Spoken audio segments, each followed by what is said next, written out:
5 cuidados que você deve tomar ao realizar uma avaliação neuropsicológica. Eu sou Ingrid Monte, mãe de autista, e sim, eu paguei quase R$ 6.000 para uma avaliação neuropsicológica que foi realizada em um único dia. Você não acredita?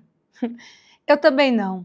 Até hoje, eu me pergunto o que foi que fez eu aceitar aquela situação e não questionar. Nessa avaliação, constou que o meu filho, que não possui deficiência intelectual, tinha vários QIs baixos. Estranho, né? Aliás, muita coisa dita naquela avaliação não condizia com a realidade do meu filho. Essa é uma excelente pergunta que você tem que fazer na hora de investir para buscar respostas sobre a condição do seu filho ou se ele possui algumas particularidades, como comorbidades, numa avaliação neuropsicológica. A avaliação neuropsicológica é um dos pilares mais importantes para compreender o funcionamento global de uma criança autista. Criança, jovem, adulto. Hoje, muitas pessoas acabam sendo diagnosticados depois de adulto,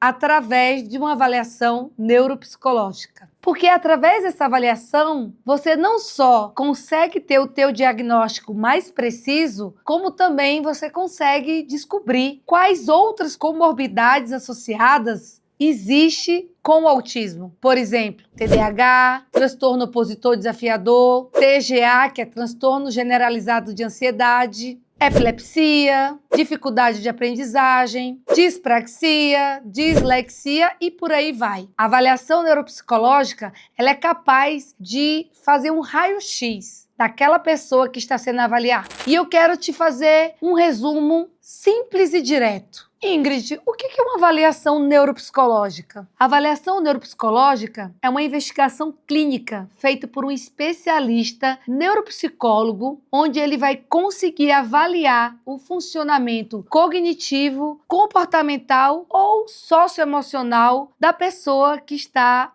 vivenciando aquela avaliação. É uma forma de ajudar a entender como ela aprende, como ela reage diante dos estímulos externos, como ela processa as informações, como ela se comporta no mundo real. Outro ponto importante: quais são os critérios e que áreas são avaliadas numa avaliação neuropsicológica? Cada avaliação, ela é personalizada para a pessoa que está sendo avaliada. Funções do cognitivo, do raciocínio lógico, o quanto aquela pessoa tem a capacidade, inteligência verbal e não verbal, ou seja, o que é dito ou o que é feito, o que é realizado, os comportamentos, e a questão da memória de curto e longo prazo. Por exemplo, meu filho Pedrinho tem algumas questões muito peculiares sobre a memória de curto prazo. Muitas vezes, no momento de crise ou de uma birra, ele tem atitudes impulsivas e logo depois ele começa a agir como se nada tivesse acontecido. E isso torna muito difícil quando você senta, conversa, olha, não pode agir assim, não pode agir daquela forma, mas a memória de curto prazo, ela sendo afetada, precisa ser trabalhada, achar manejos para que aquela pessoa consiga entender que aquele comportamento que acabou de acontecer não está adequado. Outro ponto: questões de foco, atenção, concentração. Quanto tempo aquela pessoa consegue trabalhar a atenção compartilhada num jogo de tabuleiro, minha vez, a tua vez? Quanto ela se distrai? E tudo isso é mensurado. Inclusive, clínicas sérias que fazem tratamentos de foco, de atenção, de crianças que possuem o transtorno de déficit de atenção, elas ficam medindo quanto tempo a criança se sustenta naquela atividade. Outro ponto: funções executivas. Isso tem tudo a ver com funções relacionadas ao comportamento diário, como a pessoa se planeja para fazer alguma atividade, se ela tem flexibilidade cognitiva ou se ela tem muita inflexibilidade. Existem pessoas que, se ela saiu de casa para ir comer exatamente naquele local e aquele local está fechado, já pode ser um motivo de desencadear uma crise. Se a pessoa sabe que vai vestir uma camisa de cor amarela e aí você chega com a camisa vermelha, pode ser um motivo também de desencadear uma crise. Isso a gente chama de inflexibilidade. A questão da inibição dos impulsos e tomada de decisões. Muitas vezes as pessoas agem por impulso, sem pensar, não têm filtros, falam sem pensar, sem saber das consequências,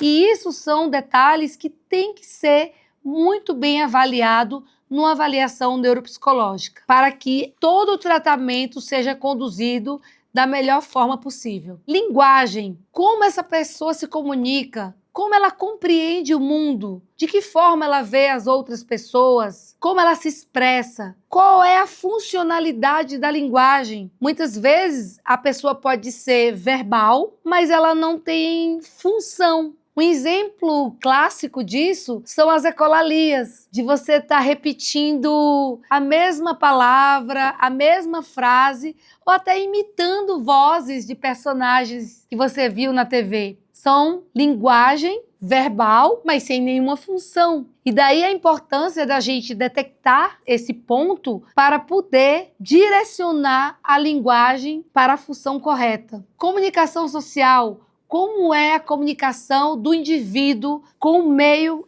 em que ele vive? 5. Habilidade visual, espacial, motora. Você entender como aquela pessoa se comporta nos ambientes, às vezes muito desatento, tem questões que tem dificuldade de locomoção, quando anda sai batendo, não consegue calcular ali exatamente como ele vai traçar a rota, o passo a passo. Então isso são habilidades onde a pessoa consegue ter uma noção de espaço, de tamanho e até de força utilizada em alguma atividade. 6.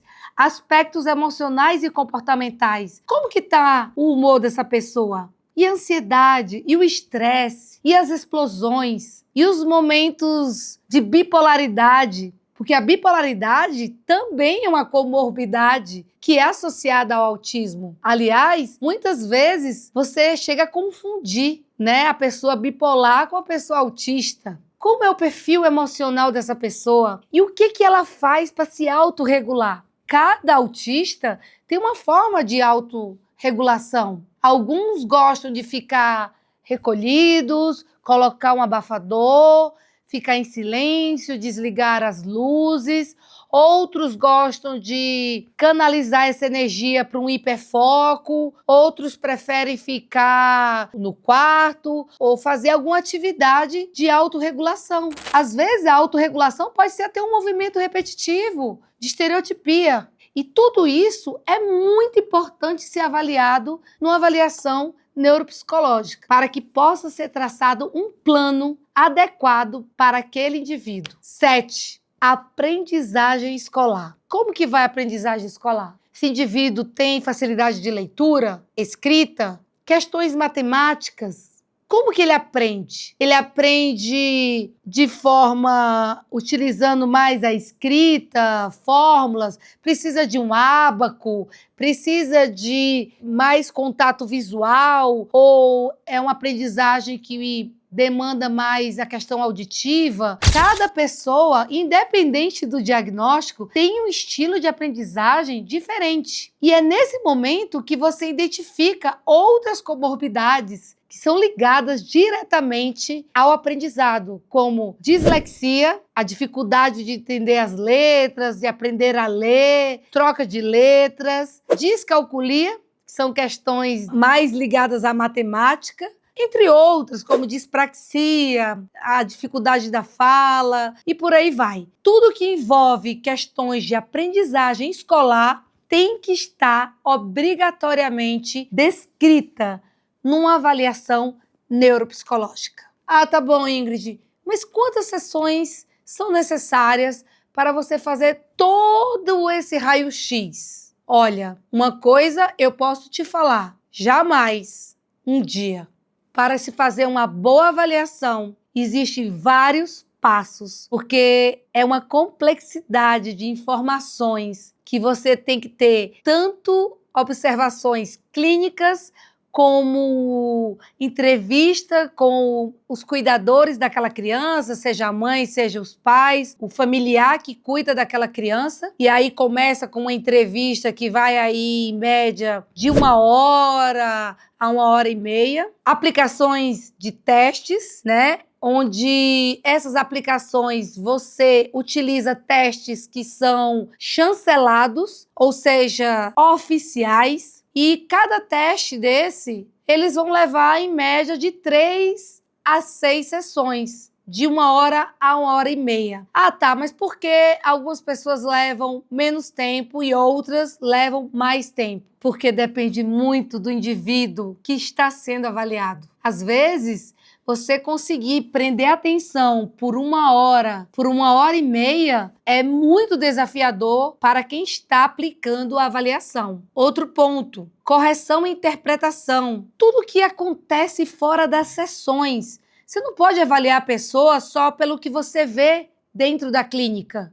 A vida daquela criança, daquele adolescente, daquele adulto, ou até mesmo terceira idade. Pasmem, gente, existem pessoas diagnosticadas depois dos 70 anos de idade. O ator Tony Robbins, ele foi diagnosticado depois dos 70 anos. Ou seja, não há idade para um diagnóstico. Não dá para avaliar uma pessoa simplesmente por um comportamento que é feito em 4 paredes, que são sessões terapêuticas. Precisa entender como é o dia a dia, como é a convivência, como é na escola, como é com os pais, como é com os pares da mesma idade. E, por fim, a devolutiva, com os responsáveis daquela pessoa avaliada. Ou seja, é em torno de 5 a 8 sessões que se realiza uma avaliação neuropsicológica com credibilidade e com a certeza que dali você vai conseguir extrair dados para montar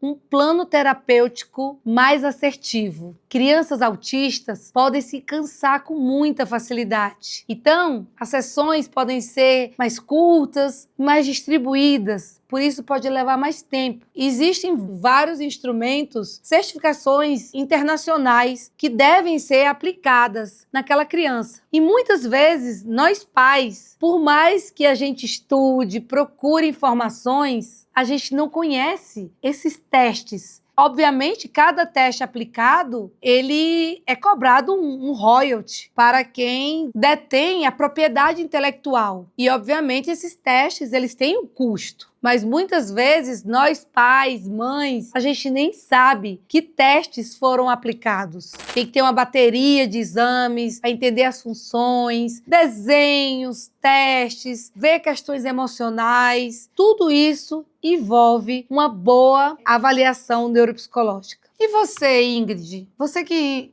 é uma mãe atípica, está sempre fazendo palestras, podcasts, procura se atualizar. Como que você foi capaz de passar por uma situação como essa? Pagar um valor tão alto por uma avaliação neuropsicológica feita em um dia? Porque, gente, eu não sou diferente de vocês. Muitas vezes nós somos presas fáceis, porque existe sempre uma esperança de que aquele diagnóstico não seja exatamente o que você já acredita que é. Então, naquele momento, quando eu fui fazer a avaliação neuropsicológica do meu filho, apesar de ter já algum tempo de laudo, eu fui levada a crer que talvez o meu filho tivesse só o TDAH e não o autismo.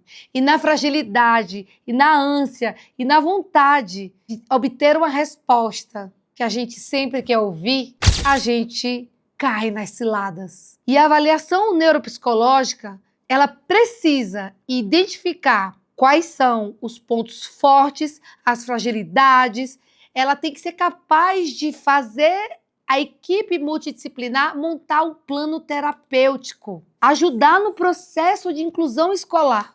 E sim, serve como base para laudos e encaminhamentos. Não basta ter o laudo de TEA, transtorno do espectro autista. A avaliação neuropsicológica, ela é capaz de ir muito além. Ela consegue detectar comorbidades associadas. E vou falar uma coisa para vocês. Muitas vezes, a comorbidade, ela pode ser mais forte do que o próprio autismo. Eu mesma posso dar esse exemplo do meu filho. Meu filho foi diagnosticado com autismo aos 3 anos de idade e lá pelos 5, 6 anos ele foi diagnosticado com TDAH. Hoje, o TDAH, ele prejudica muito mais as funções executivas, a impulsividade, falta de filtro, comportamentos inadequados, a mente muito acelerada, algumas dificuldades que eu mesma, que fui diagnosticada não faz nem 8 meses, poderia ter sido tratada logo na infância e teria poupado muita dor, sofrimento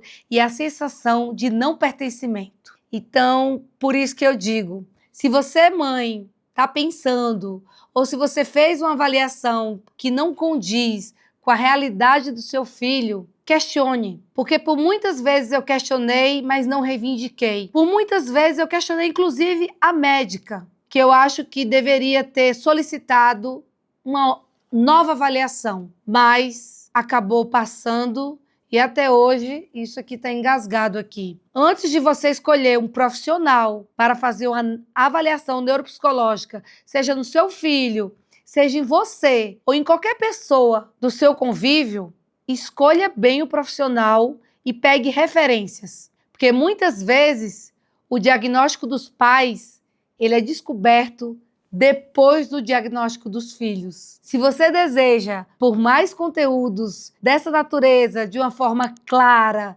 transparente, se inscreve aqui no canal, compartilha com seus amigos e vamos para os próximos episódios.